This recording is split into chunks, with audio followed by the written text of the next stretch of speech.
안녕하십니까. 글로벌 모니터 안근모 편집장입니다. 국채 시장에 또 난리가 났습니다. 이번에는 방향이 정반대입니다. 장단기 금리가 일제히 급락했습니다. 조기 금리 인상 전망이 꽁무니를 뺐습니다. 미국 조기 금리 인상 전망을 반영하는 국채 2년물 수익률입니다.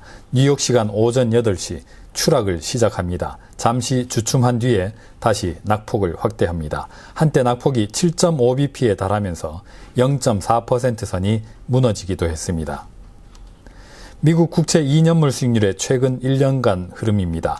9월 말부터 가파른 오름세를 시작해서 한때 0.6%에 근접하기도 했습니다. 연준이 내년 말까지 금리를 2번 이상도 올릴 수 있다는 조기에 공격적인 긴축에 나설 거라는 예상을 반영했습니다. 그러던 2년물 금리가 며칠 새 이렇게 곤두박질 치고 있습니다. 만기가 긴 금리들도 밤사이에 일제히 급락했습니다. 진원지는 대서양 건너 영국입니다. 어제 제롬 파월 연준 의장이 인내심을 강조했죠. 영란은행이 한 발 더 나갔습니다. 머니마켓의 예상과 달리 정책금리를 0.10%로 동결했습니다. 양적 완화 목표 규모와 시한도 그대로 뒀습니다. 통화정책위원회는 인플레이션보다는 성장과 고용 전망에 미치는 불확실성에 더 큰 우려를 표시했습니다. 당장 금리를 올리는 행동에 나서기보다는 좀 더 기다리는 게 낫다는 다수의 의견을 도출했습니다. 여기에 앤드루 베일리 영란은행 총재가 금융시장을 더욱 놀라게 했습니다. 금리 인상 규모에 관한 금융시장의 시각에 대해서 주의를 주고자 한다고 말했습니다. 아주 명시적인 경고 발언이죠.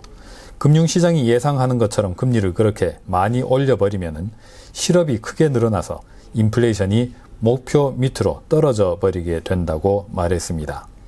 방향은 옳지만은 그 정도는 너무 과하다고 아주 구체적으로 지적했습니다. 영국 국채 2년물 수익률입니다. 하루 사이에 무려 20bp 넘게 떨어졌습니다. 지난해 팬데믹 이후로 가장 큰 1일 낙폭을 기록했습니다.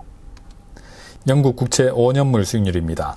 지난 2016년 브렉시트 이후로 하루에 이렇게 많이 떨어진 적이 없었습니다. 런던 OIS 시장 가격에 반영된 영란은행 금리 인상 전망입니다. 지난달 말에는 내년 말까지 130bp나 인상할 거라고 시장은 예상했습니다. 그러나 영란은행의 일격을 받고는 이제 90bp가량으로 낮춰 잡았습니다. 5거래일 전에 비해서 40bp를 하향 수정한 것입니다. 보시는 그래프는 영국의 정책금리입니다. 더 내릴 여지가 거의 없는 반면에 올릴 수 있는 여지는 무한히 크다는 게 영란은행의 판단입니다. 즉, 인플레이션 위험은 나중에라도 대응할 실탄이 충분히 있지만은 섣불리 긴축했다가 고용이 망가져 버리면은 달리 방법이 없다는 것입니다. 못 믿을 남자친구 같다는 비난이 빗발쳤습니다. 지난 2014년에 당시에도 금리 인상을 앞두고 들었던 욕을 이번에 똑같이 다시 듣게 됐습니다. 최악의 커뮤니케이션이었다는 혹평도 있었습니다. 영란은행의 변덕을 정확하게 예측했던 HSBC는 내년 초에 금리를 서서히 올리기 시작하는 데 있어서 양방향으로 모두 리스크가 존재한다고 지적했습니다.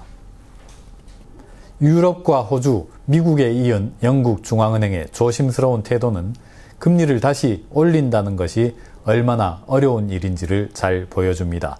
내릴 때는 굉장히 쉬웠는데 말이죠. 오늘은 여기서 마치겠습니다. 감사합니다.